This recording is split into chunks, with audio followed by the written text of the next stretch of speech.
इतने बड़े जालिम और टेररिस्ट को, पूरा टेररिज्म जो है उसका जो आविष्कार किया है, आविष्कार टेररिज्म का करने वाला इसराइल है।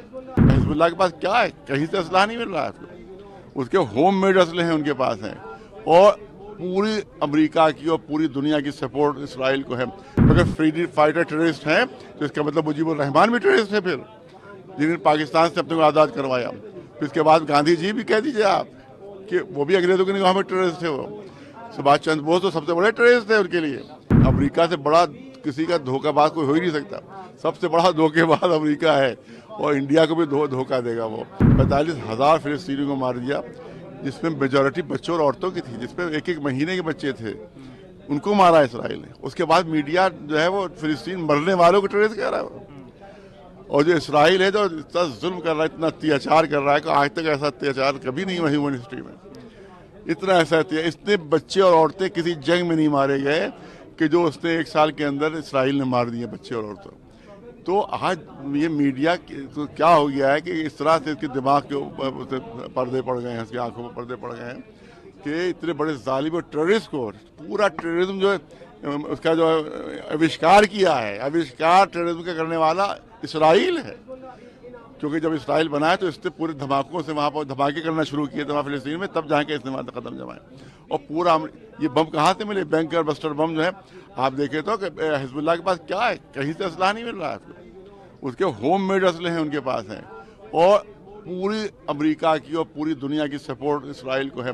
तो अगर देखा जाए तो कोई कंपेरिजन ही नहीं हिजबुल्लाह में इसराइल। उसके बाद वो अपने जाने दे रहे हैं, अपनी आज़ादी की लड़ाई लड़ रहे हैं। आज़ादी की लड़ाई लड़ रहे हैं हिजबुल्लाह वाले, आज़ादी की लड़ाई लड़ रहे हैं, अपनी फ्रीडम फाइटर। मैंने कहा तो अगर फ्रीडम फाइटर टेररिस्ट हैं तो इसका मतलब मुजीबुर रहमान भी टेररिस्ट है, फिर जिन्होंने पाकिस्तान से अपने को आज़ाद करवाया। फिर इसके बाद गांधी जी भी कह दीजिए आप कि वो भी अंग्रेजों की निगाह में टेररिस्ट थे। वो सुभाष चंद्र बोस तो सबसे बड़े टेररिस्ट थे उनके लिए।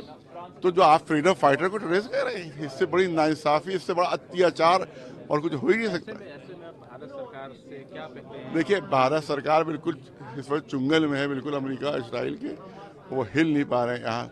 लेकिन हम यही कह रहे हैं कि ये अमेरिका से बड़ा किसी का धोखाबाज कोई हो ही नहीं सकता। सबसे बड़ा धोखेबाज अमेरिका है, और इंडिया को भी धोखा देगा वो, और सबको उसने अपने दोस्तों को धोखा दिया।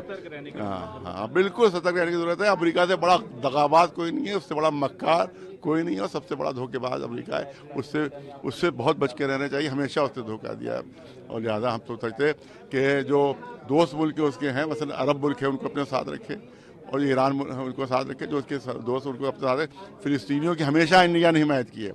अरे हमारे पास अभी वीडियो मौजूद है अटल बिहारी जी का, अटल बिहारी जी का वीडियो मौजूद है। उन्होंने कहा कि आतंकवाद उसने हमला नाजायज़ किया है इसराइल ने, और फिलिस्तीनियों की ज़मीन पर नाजायज़ कब्जा किया, और इसराइल को ज़मीनें खाली करना होंगी। तो ये तो बीजेपी के जो वो थे फाउंडर, वो अटल बिहारी जी थे। तो अटल बिहारी जी की बात को बीजेपी कैसे भूली जा रही है, यही मैं समझ नहीं आ रहा। क्योंकि कभी भी अटल बिहारी जी ने इसराइल की हिमायत नहीं की है, हमेशा फिलिस्तीनियों की हिमायत की है। न्यूज नेशन अब व्हाट्सएप पर खबरों की ताजा अपडेट के लिए न्यूज नेशन के इस QR कोड को स्कैन करें।